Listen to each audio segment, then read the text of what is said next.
Everything works. So let's get to it.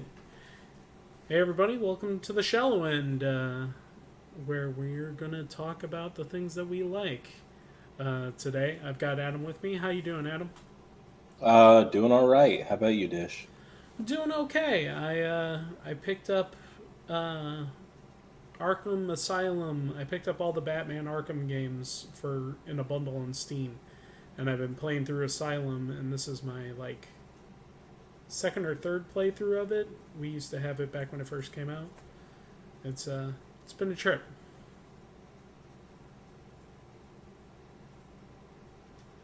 Glad to hear it.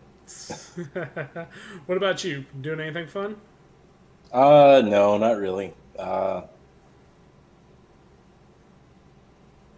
trying to think of what I have done.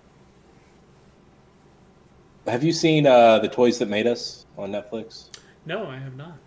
Highly recommend it. I think there's 3 seasons out. There might only be two, but I think there's three, and they're just short, kind of popular documentaries about a particular toy. Like basically, how did it come about, and the rise and the decline, maybe the rise again of the toy. So, GI Joe, He Man, My Little Pony, Okay, just lots of Transformers, with interviews with the people who were involved in making it, and fans and all sorts of stuff. I gotcha. I gotcha. That sounds awesome. It really is. Um, I put it on mainly as just background while I was doing other stuff, and wound up not focusing at all on the stuff I needed to get done, and just watching the episodes. That sounds about right. That sounds normal for me as well. Well, I guess we can get into it today. Hopefully, we'll have somebody stop by and say hi on the stream. I'm trying to keep an eye on all of the chat windows, although currently my system is set up in a little bit of an unwieldy way, so we'll see what happens. Let's see. All right, got that popped into the right place, and can I do that with chat from YouTube? I sure can. Okay, cool. So, Well, while he's doing that, everybody, this is going to be a shorter shallow end, more of a waiting pool. But yeah, yeah, we don't have too much to talk about. I mean, there was a few things that happened in the Magic community this week, but a couple of them I think are just retreads of the things that we talked about last time, and a couple of them I just don't want to talk about because I don't feel like there's any good things that pop up from those the are the things I'll conversation. talk about. Right, right. And we'll keep things going. Okay, well then let's go ahead and start with Adam's topic today. Uh, I s- So, well, go ahead. I was just gonna say I saw this title and it immediately made me curious. So what's up? Uh, Spider-Man 3 began filming um, in New York. It's under the title Serenity Now, which is a Seinfeld reference. Okay, The other two movies, Far From Home and Homecoming, also had, I don't remember what they were, but they also had Seinfeld references for their working titles. But that started filming this week, and I want to say parts of Queens, Astoria. Um, lot of have you followed anything on what's going on with the new Spider-Man? no, not at all. So basically, the last 6 months have been nothing but speculation about what's going on with it. Mm-hmm. We do know that Benedict Cumberbatch is going to be in there as Doctor Strange, kind of taking over the Tony role, the leader mentor Mm-hmm. to Spider-Man. Pretty much the entire cast, the kids, uh, they're going to be coming back, and Jamie Foxx is going to be the villain. He's going to be Electro. So, did you watch the Garfield I Spider I movies? didn't, but Jamie Foxx was Electro in that. He was Electro, and it was a unique take on the character. Okay. He's not going to be weird in blue. He's not going to be blue, at least. He might still be weird in this one. And there was a lot of speculation that we were going to get some other people. So back in the spring, there was big speculation that Charlie Cox was going to show up, continuing his Daredevil role. He was the guy that played Daredevil on the Netflix show. Oh, okay, yeah. So a lot of people said he was going to come back and be the lawyer for Spider-Man because, spoiler alert, if you haven't seen Far From Home, did you see Far From Home? I have not. You need to watch the Tom Holland Spider-Man movies. They're really good. His identity got revealed at the end of it. Oh, okay. So speculation was that, okay, well, Charlie Cox is going to come on. He's going to be Matt Murdock. He's going to be representing Peter Parker. And then he's also going to show up as Daredevil, and he's going to then get his own movie, which Charlie Cox basically said, no, I'm not, like, my Daredevil's not going to be in this at all. Uh-huh. But Jamie Foxx is coming back. Like, that was confirmed. And so then it was, okay, well, Tobey Maguire and Andrew Garfield, they're going to be coming back. And it's going to be basically kind of a live-action mini Spider-Verse movie. Well, Sony came out today and said, no, we are not confirming these rumors. Now, there's always a slight possibility that it is going to happen and they're trying to keep it under wraps, or they're trying to make it happen, but, contracts haven't been signed. Right. But I doubt it's going to happen. It's weird that Jamie Foxx is coming back as Electro. Yeah, it is. Especially because that was not... His portrayal of the villain wasn't exactly a high point of the movie the first time around. Mm-hmm. Nothing on Jamie Foxx. The guy can act. But it was written... The character was written very oddly. Mm-hmm. They tried to do something unique with the character, and they did, but I don't think it worked. Yeah. And I think a lot of other people agree with me. Yeah, no, I heard that. I remember hearing that the first time around. It's been a long time since I've watched the superhero genre movies, but it's interesting to me because I'd be worried about tying it canonically, accidentally, to one of the older movies. Like, no one is going to necessarily think, who's been watching these films a long time, go, oh, now this Electro is the old Electro, and therefore these are tied to the Amazing Spider-Man franchise, right? Really, there's no reason not to. This is something I kind of argued for back in the Garfield days, which in a way I'm kind of glad we didn't see that, because Holland is amazing as Peter Parker and as Spider-Man. He's the best. Yeah, he's good. Garfield had a great Spider-Man. His Peter Parker was too cool, though. And I think Tobey Maguire was a good Peter Parker. His Spider-Man didn't quite live up to what I wanted to, though. And then Holland is just knocking it out of the park on both fronts. Right. But back when they were saying, when the rumor was that that Amazing Spider-Man 3 wasn't going to happen, they were going to end it all, there was a lot of push for Miles Morales, for a Black Spider-Man, to come in. And just a few years ago, we had Spider-Verse. Mm-hmm. Did you see Spider-Verse? I did see Spider-Verse. Okay.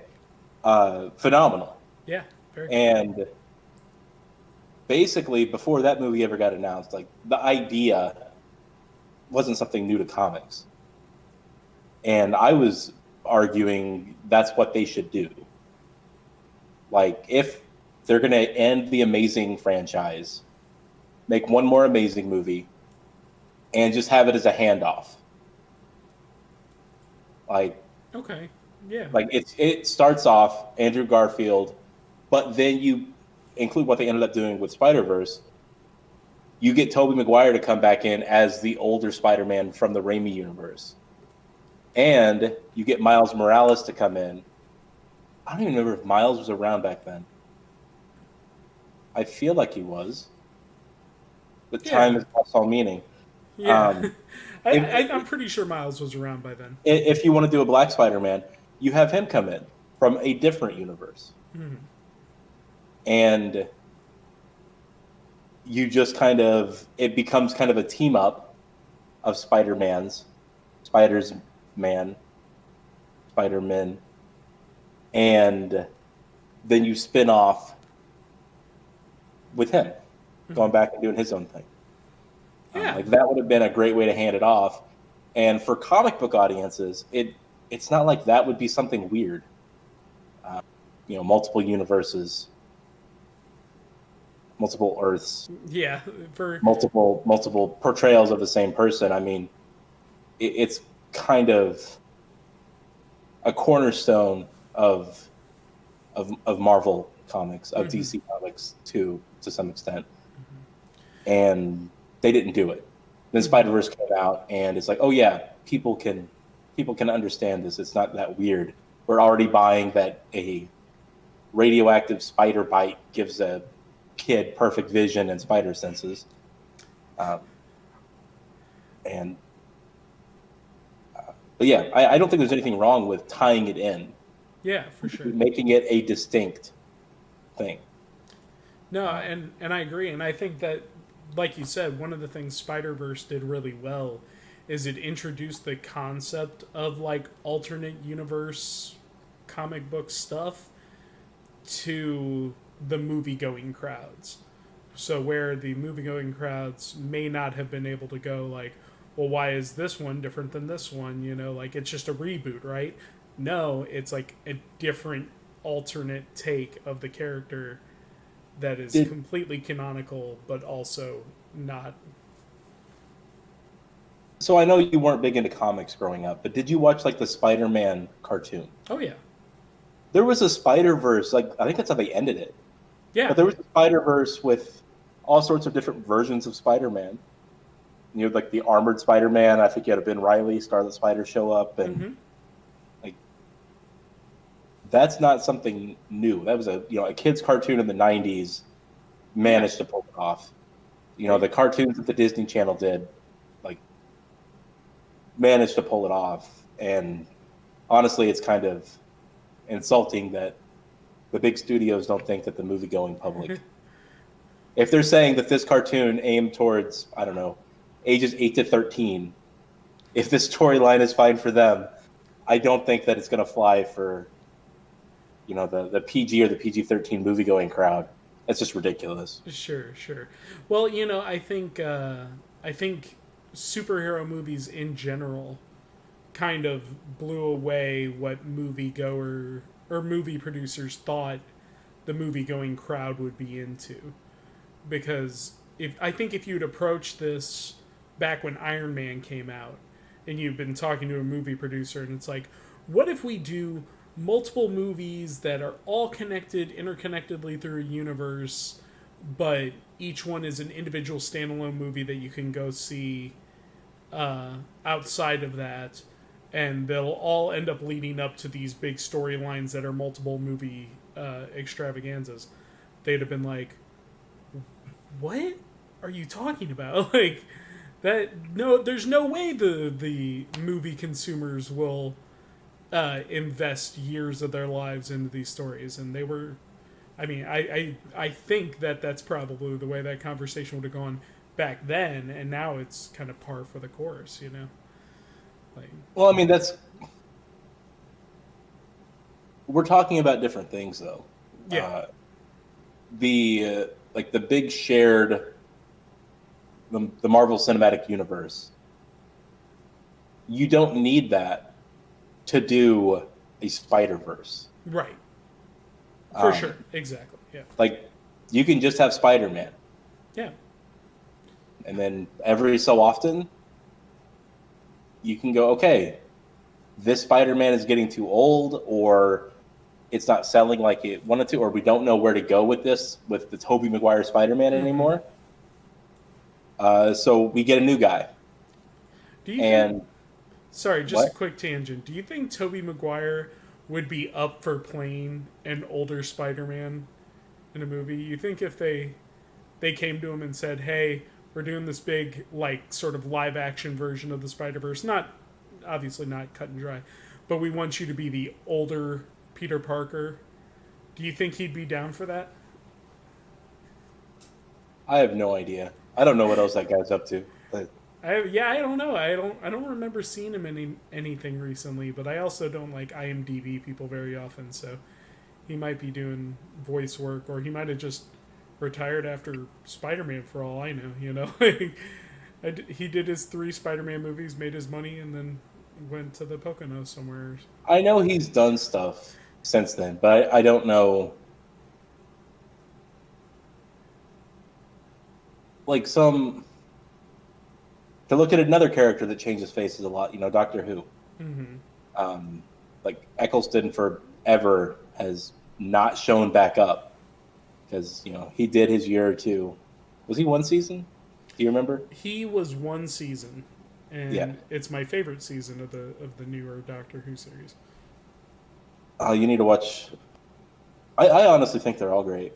Like, They're all really good. Like I haven't kept up with the show, but I have seen like episodes of newer Doctors. You know, the ones that I haven't really looked a lot at, and they're all really good. It's just like Eccleston. There was something about the way Eccleston portrayed the character that was really fun for me. but he did it once. He didn't want to get like typecast. He didn't want to just be known as the guy that played Doctor Who Right. or the guy that played the Doctor. And so he hasn't come back for any of the big reunion shows. Yeah. Whereas Right. we've had Smith and Tennant and Capaldi. Like we had I think Tom Baker showed up. Yeah. We've had all these people show up again, but he won't do it. He's doing some audio. Some of I think Big Finish, the Doctor Who audio adventures. Oh, okay, cool. Pretty sure I saw that a while ago that he's doing some of those. But maybe Tobey Maguire's like, no, I did my Spider-Man. I danced. People made fun of me. I'm done. Not coming back. I'm done with this. Yeah. I don't know. I think that the idea of that kind of thing would be really cool to see implemented, especially if they could get Garfield and Maguire and all these people on board, get a Morales movie going. I could see that, and then they can do what. Well, it's not happening now. But Yeah, no. But what would be cool about it is it would expand things so that we could switch timelines and switch Spider-Man and do whatever we need to do whenever we want. Because once it's canonically established, people won't worry about it anymore. And we could continue leaning away from every single time there's a new Spider-Man, we do an origin story, right? Like, that was a big deal with one of the Spider-Man movie recently where they said, we're not doing an origin story, like, we don't need to. Everyone knows how Spider-Man came into existence. well, I agree that it doesn't need to be done in most cases. Mm-hmm. We saw it with Tobey Maguire. We saw his version. We saw Andrew Garfield's version. We didn't get it for Tom Holland because Tom Holland was just Spider-Man already Mm-hmm. When we met him. But we got about 15 of them in Spider-Verse, and I think it worked great. They did a really good job in Spider-Verse of like giving us a cut and dry origin story for every single one of those characters. And we were just like, boom, boom, boom. We know exactly what's going on with this version of Spider-Man. We're done. Let's get back to the story. Yeah, but no, we don't need to see the spider bite anymore. Yeah. We don't need to see, the pearls drop. We don't need to see the Waynes get murdered Right. anymore. We don't even need to see Krypton explode. There's some origins that we have already got They're already a piece of just like the shared public knowledge. I agree. Everybody knows what happens. Yeah. Now, if you want to do something new with it, okay, like that's fine. Like if there's a point to doing an origin story, that I've got no problem with it. Right. Uh, Well, you mentioned the Pearls drop, the Waynes, and the Waynes.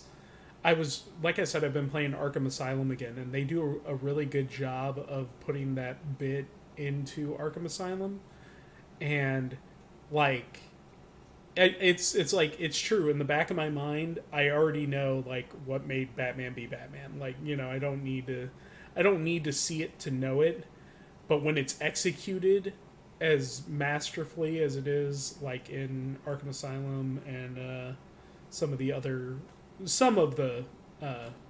Batman things, it's really good. It feels good to see it just for a minute, because it's important and it catches your eye and gets you there, but it doesn't overstay its welcome, right? Like, just a I don't think we need to see it. I get that. If it is just a standard cut and dry, Bruce and Thomas and Martha go to a movie, a play, an opera, whatever it happens to be. Mm-hmm. They take a shortcut through an alley. They get gunned down. Mm-hmm. If that's all it is, we don't need to see it. Yeah, I get that. I think that's fair. Oh man. So, any other thoughts on Spider-Man 3? Anything that you want it to be? What do you think? I mean, it's going to be a good movie. Like that's. And this is a Marvel Spider-Man movie or a Sony Spider-Man movie? Or Yes. does that matter anymore? Okay. I'm like, That does not matter anymore. Okay. It theoretically could matter again, but Marvel clearly knows how to do it. Right. The entire world threw a fit, rightfully so, because it's the thing that I care about. When Sony tried to pull Spider-Man back, Right. and then they said, "No, no, no, we made a deal. Relax, guys." It's fine. We promise. Spider-Man is kind of existing in this weird space where Sony is having their own thing, like the Venom movie. And the way I understand it is the Tom Holland Spider-Man plays in that universe, like in the Venom universe, the Sinister Six. Mm-hmm. If they ever make that movie, like all that stuff in that universe, but also the Marvel universe. But the Marvel universe does not play with like the Venom Sony stuff. So it's kind of a Venn diagram type thing. Yeah. I think it's been working out so far. I like them. I think Sony should just give it back to Marvel. They wanted to make that sweet, sweet Spider-Man cash, though, man. Okay. Yeah, but they prove that they're not very good at it. Well, right now the arrangement that they have is working out pretty dope for them. They don't. Do they pay in or at all, or do they are basically just leasing the rights? I can't remember how that all goes. But I don't know quite what you're asking. Who's they? So does Sony have to do anything as far as production costs or any? I'm sure they. I mean, I'm sure they do. But and they have to make sure that a movie happens every so many years. yeah. Otherwise, Marvel will get it back just like they did with Daredevil, just like they did with Fantastic Four. Mm-hmm. Fantastic Four is a group that I desperately want to see a movie of it that I think is good. I really liked the first one back when we were doing more light-hearted comic book movies, but The second one, Legend of Silver Surfer, I didn't think was very good, and I didn't actually get to sit down and see the reboot, and I'd like to do that at some point to see if it's any good. But I've been Fantastic was a wasted opportunity. that's what I've been told. Lots of things were wrong. I mean, there was some decent things with that, but there was a lot of stuff that I would have done differently if they had handed it to me. Mm-hmm. Well, I think that'll tie us nicely into the next thing. Speaking of things that have gone wrong or were wrong at some point, we'll go ahead and get into our little bit of magic news on this one. We are talking about the bands that came out this week. So, quick recap on that. We had the grand finals, which is similar to the World Championships of years past. And Omnath was in like 20 out of the 32 decks or something like that. Some ridiculous number of things. Then, come Monday, they did a quick emergency band, and the following bands went into place. In Standard, Omnath, Lucky Clover, and Escape to the Wilds was banned. In Historic, Omnath was banned, or Omnath was suspended.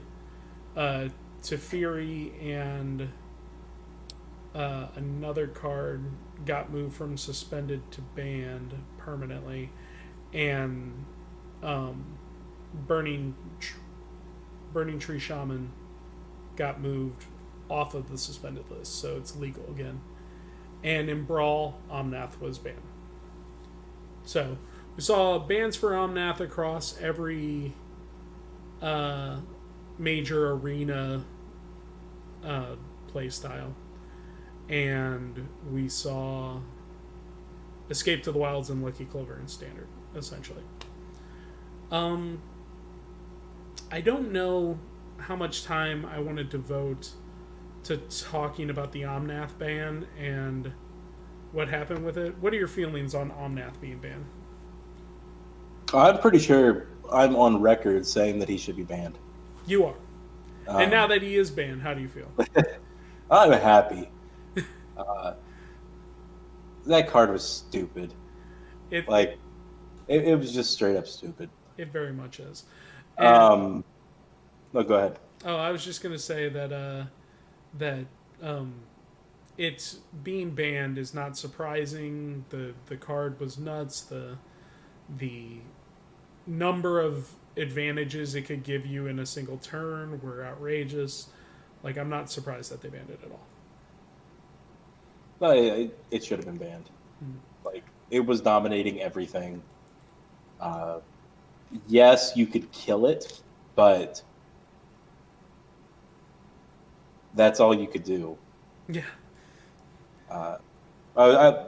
We were talking off air, and I think that if this was not a set where landfall and getting more lands on the board was so easy to do, it wouldn't be as terrible.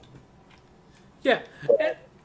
I don't think I disagree with you on that. I think that if there was less like ramp in general in the format, you could probably get away with it. But the way it was, once it was out, unless you had some answer in your hand, you might as well scoop. Right. And that's not fun. Yeah. So. I agree. And so they banned Lucky Clover as well because Lucky Clover just gives too much advantage to Lucky Clover was basically you get to double your adventures, right? Right. It was 2-mana artifact, non-legendary artifact, because a lot of people have been outcrying that it should have been legendary, which maybe. But essentially, if you cast an adventure, you got to copy the adventure. Yeah. And so if you had 3 Lucky Clovers out, you got to copy the adventure 3 times, so it's just a huge value engine, and absolutely, we would still be seeing problems in standard if they had kept it around, because turns out most of the adventure cards are just good. Like solo, Bone Crusher Giant was in like there were like 400 copies total in the grand finals. Like that's how many were being played overall. It was ridiculous. And there was the one that lets you search out a land and play it untapped, the Beanstalk Giant, and the Fairy Petty Theft. Can't remember its name right now, but the mythic fairy that lets you bounce a creature. Like being able to do these effects once are pretty boss already. Yeah. Getting to do them 2, 3, 4, up to 5 times is ridiculous. You know, like for the single cost of the original one. So, I definitely see why they banned Lucky Clover as well. Escape to the Wilds, I'm not 100% certain that it had to go, but I understand why they got rid of it. Yeah, basically, everybody was running ramp. Escape to the Wilds look at the top 5. Yeah, exile top 5 cards of your deck. You may play an additional land this turn, and you can cast any of those. You can cast any of those cards until the end of your next turn. Yeah. So it's a impulse draw of 5. And a little bit of ramp in there. And since they were seeing like that be the dominating meta, they just went ahead and did it early. Yeah, and like I get it, like pulling the trigger on it was probably pretty good. Did it have to go? Because like one of the issues that was cropping up with it, I think indicative in the grand finals, was that people would flip those 5 cards and then they would play as many of the adventures from it as they could, because as soon as they cast them as adventures, they'd move to what Marshall Sutcliffe called the other exile zone, where they could be played at any time as creatures, because they are now they've gone on their adventure, right? So, yeah, the adventure. Yeah, the adventure zone, right? Oh man, we should trademark that. Somebody should. Yeah. But so it just ended up becoming just an obscene amount of advantage. But is that advantage not that bad if you consider the fact that you don't have Omnath's insane ramp and Lucky Clover's ability to copy spells? I don't know, but maybe they're also pre-prepping for whatever insanity they have coming out in Kaldheim, right? Maybe. So that's kind of actually where I wanted to take this conversation. So we were just talking about a minute ago where it's like Omnath was busted. We're not surprised that it's banned. And a lot of the community has kind of been talking about, should it have been made in the first place? And I've been seeing that conversation a lot when it comes to these pushed cards. I'm not agreeing or disagreeing right now, but like the notion is that with Oko and with Omnath, with Uro, and all these like super good value engines that are just like, this is super cheap, real easy to play, and gives you immense value, that these cards should not have been made the way that they were made in the first place. What do you think about that idea? I think that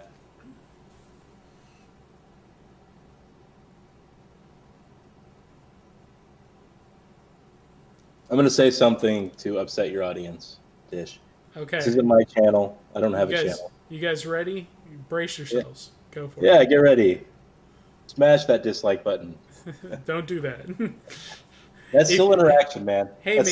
Hey man, if you guys don't like what Adam has to say here, make sure you subscribe and ring that bell and leave a comment that tells him how dissatisfied you are with what he has to say. No, go ahead. I am going to say something. It is not the opinion of Dish. I'm not on this just to say the things he's afraid to say. But but all you Magic people need to suck it up a little bit. You're complaining about things that anything else, any other hobby, any other pastime people have, they're the exact same things.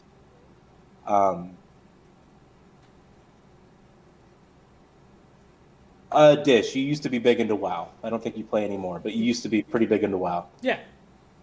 Okay. How often was there an update in a character, a class, something was nerfed? All the time. Or All the time. yeah. Or Overwatch. Yeah, Overwatch. Yeah. You played that, right? Overwatch 2, yep. Yeah. Yep. A character is great. Mm-hmm. And then they're like, oh, this character is too great. You get nerfed. We're actually gonna put some pants on this guy so he's actually playable. Should those characters have been balanced before the game came out? Before they were released? Ideally, yes. Yes, they should.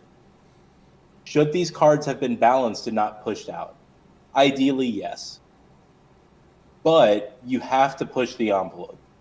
And in WoW, in Overwatch, in things like that, they just push out a patch. It changes some stuff behind the scenes. The fact that we're dealing with what is largely, I don't even know predominantly anymore, but largely and traditionally printed on paper, Wizards can't really do that. They can't say, okay, guys, that Omnath, he's too busted. We're going to make him cost an extra one, and we're going to tweak this. So instead of the second time, it's the third time. Instead of the third time, it's the fifth time. Something like that. We're going to make it harder to set all these things off. Absolutely. So, by the way, hold on one sec. Hi, Hodge. Good to see you. Welcome to the Shallow End. We're just talking about the banning of Omnath and rather whether or not it just shouldn't have been made in the first place. Sorry, go ahead. Continue. WotC can't go to your local game shop, take your copies, and trade them out for new ones. They could go, hey, Arena people, next time you log in, this card is just going to be different. But there's already so much uproar about how Wizards is trying to move away from the paper product and move entirely to digital, and they have this 5-year plan to do so, and we're already halfway through it, and they just don't care about us anymore. And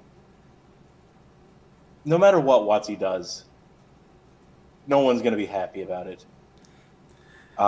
They're a business. They're there to make money. They're also there to make a game. Mm-hmm.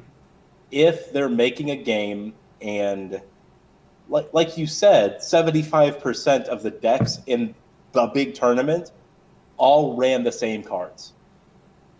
And the 25% of decks that didn't win. Yeah. Yeah. The top 8 had, I think, 6 Omnath decks and 2 Gruul Adventure decks that were just basically built to try to outrun Omnath. If I'm WotC, I'm saying this game sucks. Like, everybody's showing up playing the exact same thing. That's not what we want. That's not what our players want. So we need to fix that. And they can't just nerf the cards, like we said. So it's okay, this card is banned. And then there's the people out there saying, well, somebody paid $200 for a playset. That's a $50 card. They paid $200 to get a playset of that. Well, that sucks. But I'll tell you what, I don't have $200 for a playset of Omnath, which means I was not having fun anytime I sat down across the table from somebody who did. Right. And on that same note, if they had not banned Omnath this past week and it had gone the same way at Grand Finals, people would be paying $400 for their set of Omnath, just to make sure that they round out things. Hodge added in, people used to say they should just print more powerful cards and ban more. Well, here we are, and it's just the end of the world talks. MTG community will always find a reason to hate MTG. And I 100% agree with that. I think when I was playing back in, Khans of Tarkir, Fate Reforged days, good old Siege Rhino came out, and people were like, well, Siege Rhino's a really powerful card, but you can do this, you can do that to it. All of the lower players were like, ban this card immediately. And a bunch of the higher players is like, no, just give us more powerful stuff like this to fight it, and then we'll ban if we need to. And so here we are at the other end of that, where they've changed the philosophy to be, we're going to put out some more push cards and then ban aggressively. And people are like, well, now my cards don't hold value, or I shouldn't have to play for 2 weeks with this powerhouse in the meta or whatever, right? So it's so confusing as to whether or not we should continue on this course or not. I personally think, and Adam and I talked about this off camera a while ago, that Wizards has probably already made the decision to back off of these overpushed cards, but because of the 2-year design scheme, we won't see that for a little bit. That's what you think, anyway. That's what I think. That's Yeah. my opinion on it. Yeah. That was not where I came down. Yeah. But Not saying. Go ahead. no, go ahead.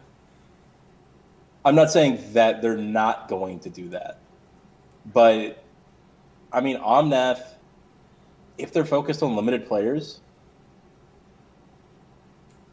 I did sealed events. I never pulled one, but I did sealed events against people with Omnaths. I never saw one in a draft, but I have to imagine it's amazing. Like, you know, it it's feels like, real good. yeah. And you've got one copy in your deck, and you don't have a ton of resources to support it. But it's that one card, if you get it out, this is awesome. Right. I don't think Omnath, there's anything wrong with it in draft. I don't think there's anything wrong with it in a sealed pool. Yeah. What about in Cube? Hodges says the real answer is Cube. Just Cube and life is good. Depends how it's set up. I think How many of them are you putting in? Just one? probably just one. Probably. Then what is everything else that's going in there? If it's, So that's my thing. Like, I am not actually a huge Cube fan, and it's because I feel like most people attune their cubes to just be power. Like, I see a lot of cubes that it's just like, oh, I'm playing the most powerful cards I own in my cube. And I'm just like, oh, this is... I don't like how good these interactions are. They kind of scare me.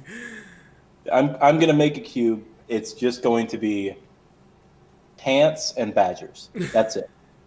It's the pants and badgers cube. It's just gonna be a bunch of cheap 1/1s and a bunch of Actually, badgers.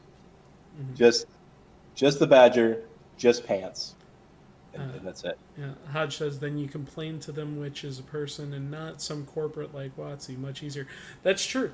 And that's another thing is that like we saw a definite explosion of sort of toxic behaviors over the last couple weeks with Omnath not getting banned when Uro got banned, and people with the Walking Dead thing coming out, people attacking the rules committee and just all kinds of vitriol aimed not at WotC. And a lot of the higher people say, hey, you know, push that anger towards WotC, push it toward the company, push it toward the right people, which I agree with. However, WotC is a company, and they're not necessarily going to listen to you. The only way that you can truly make the company do what you want them to do is to not buy their product, and if a significant portion of their profits are cut by them not doing what the community wants them to do, then they'll switch their game plan up. But I think it's true. Talking to a person about their cube is a little easier than talking to corporate. Although not much more. I don't know if your friends are like my friends, Hodge, but they don't like to listen to me when it comes to Magic stuff. I'm just like, do we need to throw 5 cost Teferi into this cube? Oh yeah. Trust me, the blue white needs that extra control. Oh man. So yeah.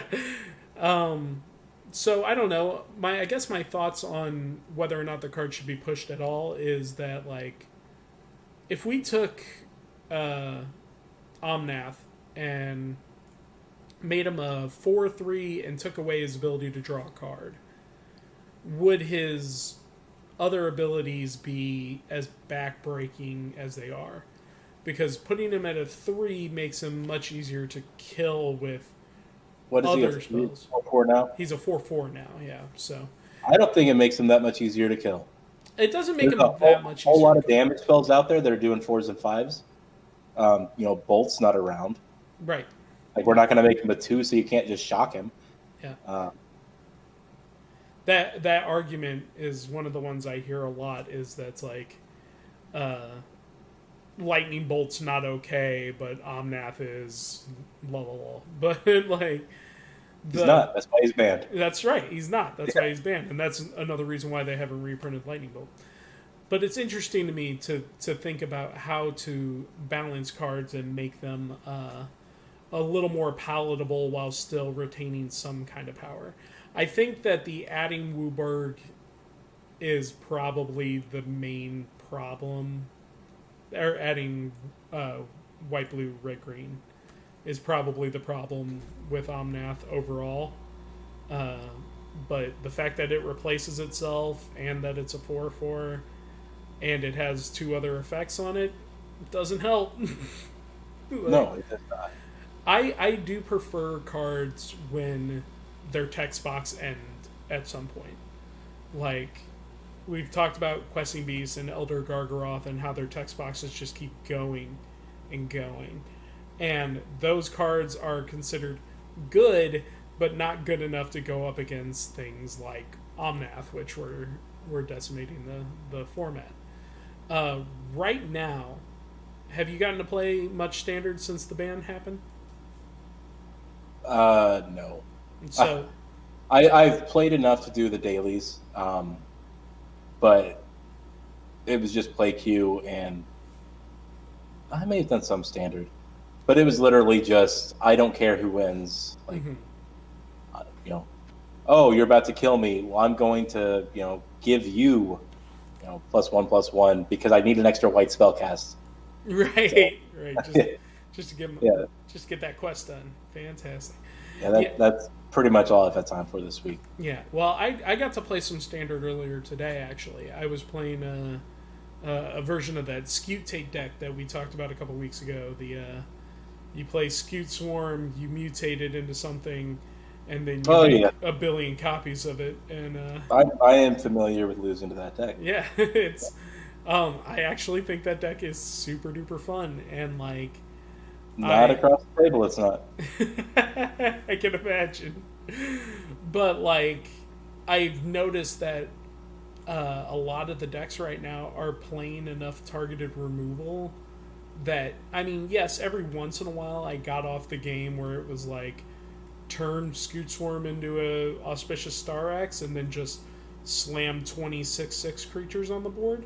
Like I did that a couple times, but more often than not, the deck relied more on the mutate ability to win games because people had so much spot removal that they could just be like, yeah, I'm going to take care of that Scoot before you ever get a chance to turn it into, like, it's like, I'll let you morph him into Greathorn, and then while you're searching your land, kill him so you can't make another one.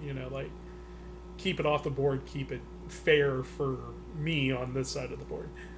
Yeah. Which, it was aggravating trying to play a combo deck and never getting to land a creature, but it's good that the balance is there and that there are ways to keep me from just being Victor Van popping off over here and just crushing it with huge schemes. If you want to go off, let me know. We'll play a game sometime. I've got no removal, so we'll have to. We definitely need to fix that. That's something that probably needs to be addressed in your white-black deck that could run tons of removal. Oh man, but like I do like the way the format is going, kind of right now. All I've really played against is other Scutate decks, blue-black rogues, which feels real bad to play against blue black rogues, but if you add a couple of I haven't run into that many rogue decks. Honestly, really, I haven't run into that many like party decks. Once in a while, man, I really want a party deck to take off the ground. I'm really Shrines and hoping Mutate. That's all I'm seeing. Shrines and Mutate. Shrines and Mutate. I Yeah. run into Shrines never, but Oh, I do. I ran into 4 rogue decks in a row today, and the ones who were trying to win through aggressive hitting lost to me every single time, and the ones that were trying to win through decking absolutely destroyed me because turns out when you're milling your own deck for 15, it just gets them a lot closer to that W. They're not worried about your life total or their life total. As long as theirs isn't 0, you're gonna lose. But it was cool. I'm hoping to see some other things hit the pathway. I'm excited to go back into historic and see what people are playing there. I wasn't having any problems with Omnath because apparently Omnath, for some reason, straight lost to Soul Sisters. I've just not had an issue with it. But I am curious to see what's going on now, and hopefully we're in a good place. I think that's all I've got on this. Anything you want to add? Um,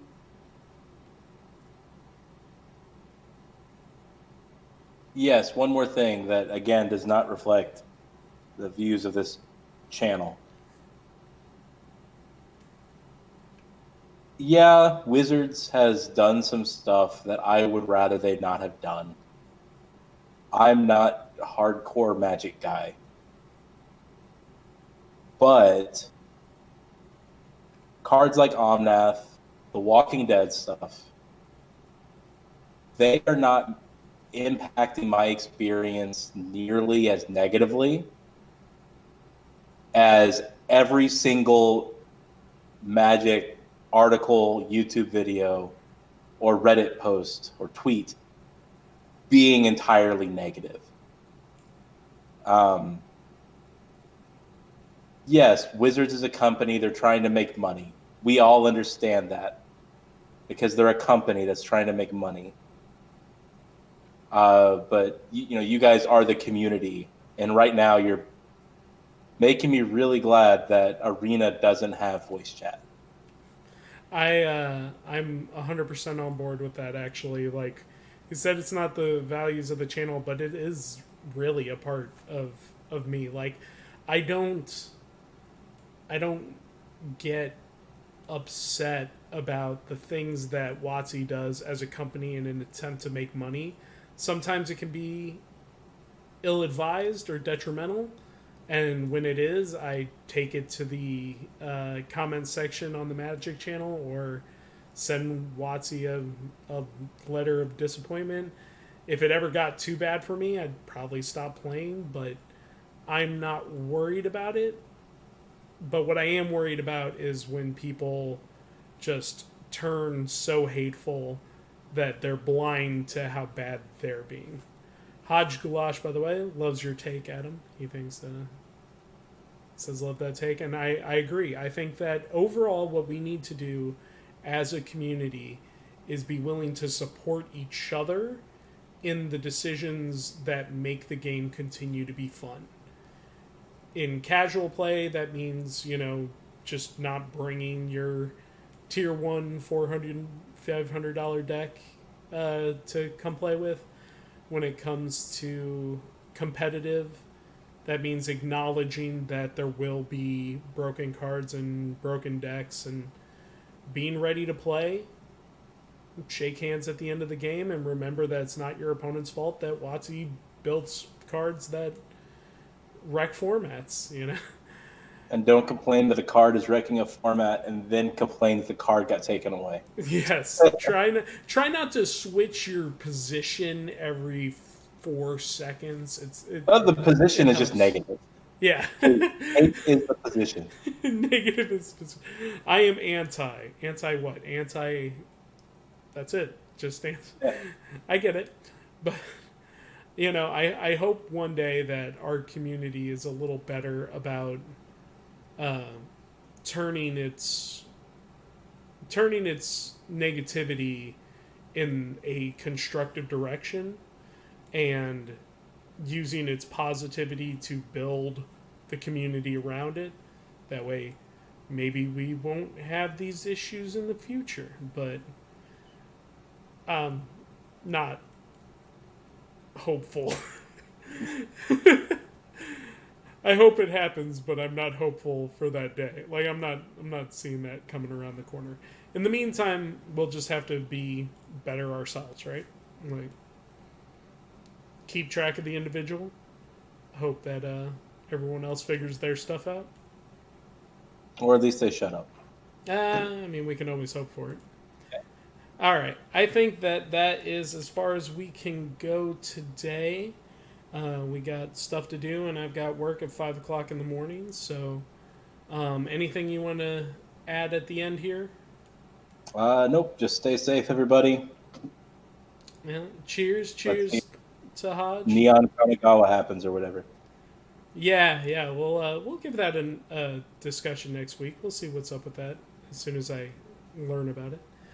And we'll figure out what's going on. In the meantime, guys, take care of yourselves. Do what you got to do. Thanks for coming to watch. Appreciate you, Hodge, and appreciate anyone who's watching the VOD on Twitch or YouTube. If you guys want to get involved, hit an email up at me into theknowledgepool@gmail.com. Be sure to check out the Ko-fi if you want to support the channel. Ko-fi.com/knowledgepool. And thanks for hanging out. We'll catch you on the flip side. Bye. Bye, everybody.